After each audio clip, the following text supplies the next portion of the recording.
5 cylinders, a 6-speed manual, and a racing-infused chassis could have been yours for just £25,000 back in January of 2009. This is a Mark II Ford Focus RS, and it's now worth £40,000. Yes, you heard me, 40 grand. Even after many years of wear and tear, ominous looking stains, and British B roads, this racy looking Focus still awakens the driving enthusiast in so many people. Hence the price tag. Today I'm going to take us into a blast from the past and help some of you awaken your boy racer. My name's Tom and you're watching Paragon Cars. Let's go. I never sold pack for the stack, never lied on the rap, got a bag from the way that I write it. Queen looking Tyson, do that ass survive, doing 80 to the house, then I hit her to the sky, change haters on a tirade, talking to their grip in the face, be still, let that hate stuff fade. We all want the same, we all want a meal in the safe, I wanna live like I'm trying to reach enlightenment. Trail spill from my lips, feel big from the bib, take a sip till I pass out. Try and get grit, but it don't make sense, cause you can lose life on this fast route. Yeah, turn thoughts to a cash cow. I might flip that to the glass house. I don't need the accolades, I'm in love with the chase. I just wanna eat, save a spot at the table. Beast with the slap, pin myself on the map. You long with the wind, but we knowing that it's cap. Before we go driving, let's take a look at what an 11-year-old Focus RS looks like. Like many Mark IIs, this ultimate green example is modded to the eyeballs. Let's start with the engine. New 1000cc injectors, a hard pipe kit, and an AirTech intercooler has allowed this car to be remapped to a whopping 380 brake horsepower. Stock, the RS had 300, and a very impressive 440 Newton meters of torque, all produced by a lovely 5-cylinder engine. These figures are impressive now for a hot hatch, let alone 12 years ago, so you can imagine what this nearly fully upgraded car is like on the road. In fact, let's see how it does on the 30 to 70 sprint.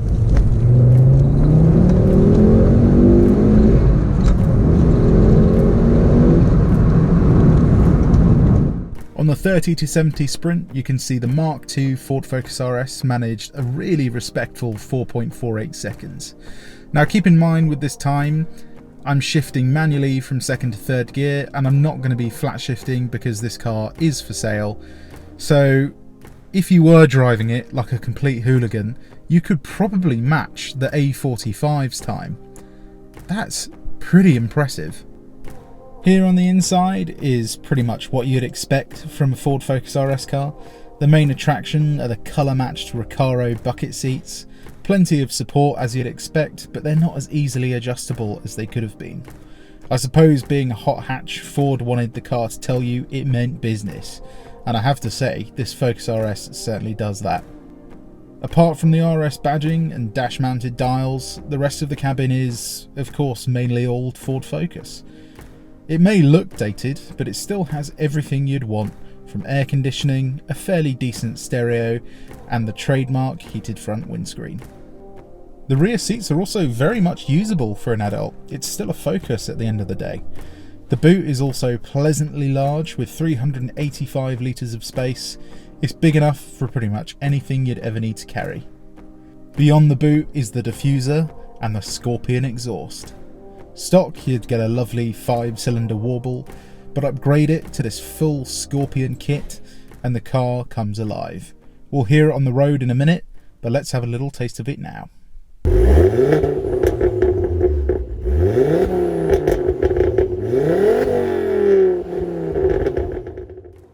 Right, let's get on the road and experience some driving heaven. Right, I never thought I'd say this, but I am driving a Mark II Ford Focus RS in ultimate green. First impressions, apart from the seats, the steering and the gear changes feel quite a lot like a Mark II Focus, surprisingly. The suspension feels, as you'd expect, very stiff, but it's not actually too bad. One thing I love is just the warble you get from that 5-cylinder engine. You can see why these sold so well back in 2009 and 10.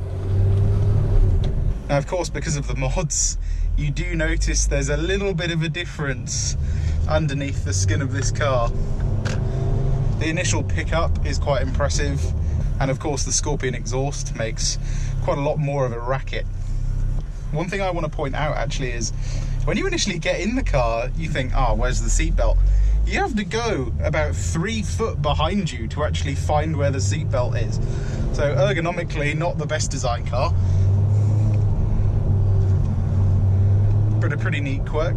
Okay, let's do some boring stuff. Let's see what this car's like to park. I assume it's going to be like a normal Focus. As standard, I'm not entirely sure what these cars even came with, to be honest. This car doesn't have parking sensors or a reverse camera. And as you can see, the turning circle is not that good. But it does mean the steering has nice feel to it at lower speeds. And it also is pretty fast for a car back in the day.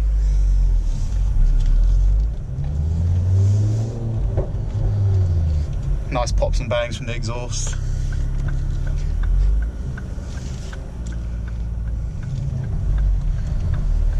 One of the mods that definitely has an effect at lower speeds is the Sachs clutch and upgraded flywheel. It's really, really heavy.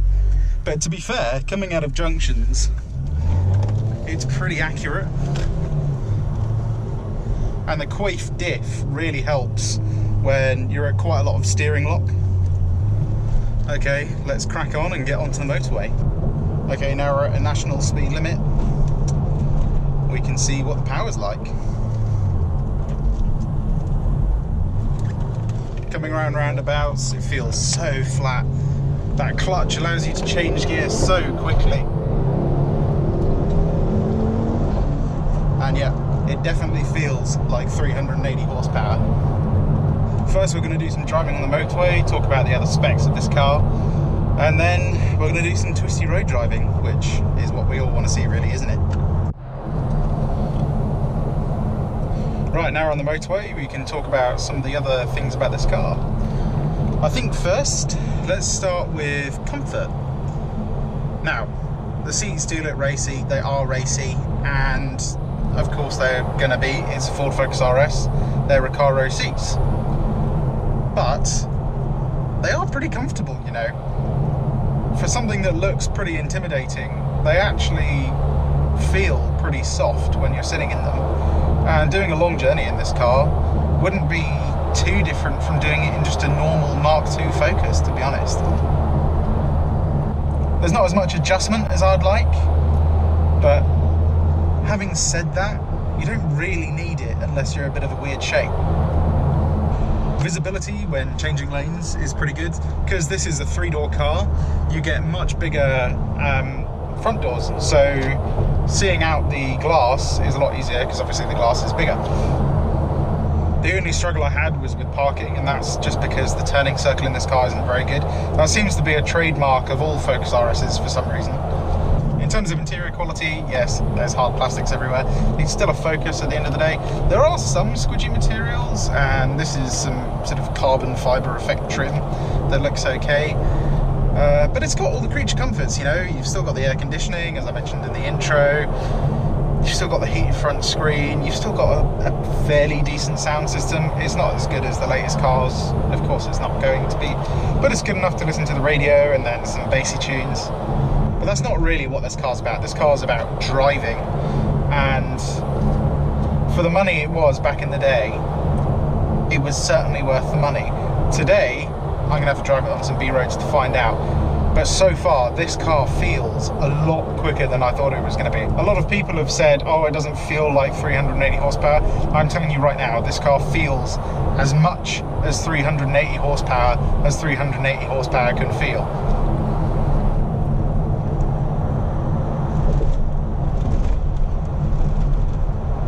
Then in terms of other things like road noise, it's pretty good, you know. You're sitting on pretty big wheels, so keeping all that noise out is pretty difficult, to be honest. And doing it in a car that's based off a Focus is pretty impressive. In terms of MPG, well, we're getting 22.4 at the minute. Of course, this is a modded car, so it's going to drink quite a bit more fuel than a standard car, but you could expect anything from 25 to 30 miles to the gallon. And remember, this is a car from 2009, so petrol engines hadn't really got that efficiency game going yet, especially the high performance ones. You look at things like the C63, and they were getting like 15 to 18 miles to the gallon in their big V8s, whereas now the later C63s you can get as high as 30. So for the time, this car was pretty efficient. And the exhaust, although it's a full Scorpion exhaust, it doesn't have any of the bad points that you'd get from a modified exhaust system. For example, a lot of modified exhausts, when you're between about 2,000 to 4,000 RPM, you get something called resonance. And a lot of exhaust companies, like Scorpion for example, will put resonators in their exhausts. Cars come from factory with them as well. But this car seems to have a blend of being really loud, making really nice pops and bangs, whilst also somehow not having any bad points of an exhaust. Don't know how they've done that, but I'm glad they did. Now on our favourite bit of Twisty Road, we can do some Twisty Road driving. Let's go.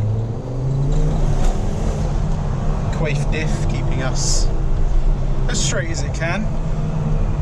Putting 380 horsepower through any front wheel drive car is going to test it somewhat. But the ESP does a pretty good job as well. And getting up to 60 is no problem for this car. Oh no, there's roadworks here now. Oh. But as you saw before, that 30 to 70 time proves that this is a pretty fast car. One thing you have to love about this car is just the sound. Those pops and bangs are just timeless. And you can pretty much do them on demand as well.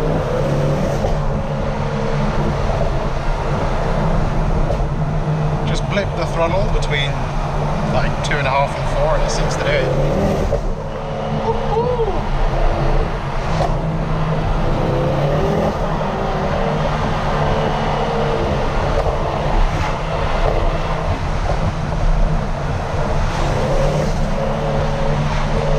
So we're only going 40 miles an hour, but we're having a lot of fun.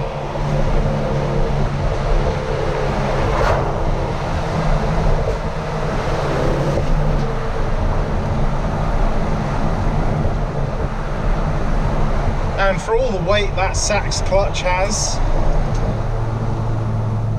when you're actually on it, it is worth every single penny in my mind. Even the steering in this car feels natural, it has a nice weight to it. It's a surprisingly robust machine.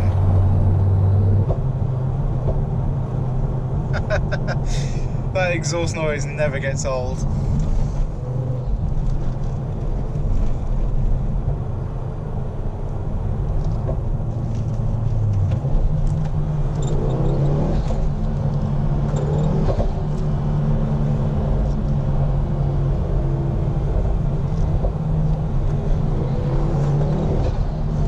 Even the most mature driver, I think, would have a field day in this car.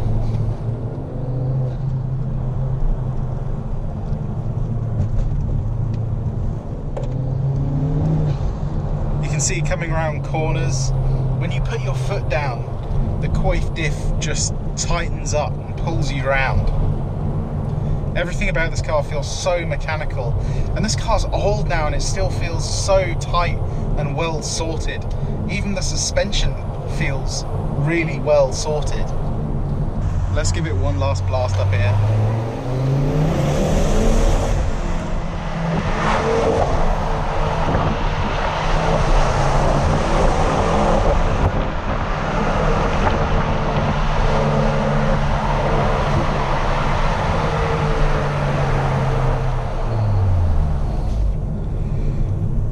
Well, I think that speaks for itself on why this car is worth so much money. An epic driver's car that will bring the boy racer out of even the most mature driver. Well, we're going to be stuck in traffic all the way home now, So if you enjoyed the video, give it a like, and why not subscribe to our channel. We post all our Auto Trader stock on there, so you can see everything we have for sale. This is for sale, please buy it. And also we have all of our awesome automotive content on there. I hope you enjoyed the video, and I will see you on the next one. Goodbye.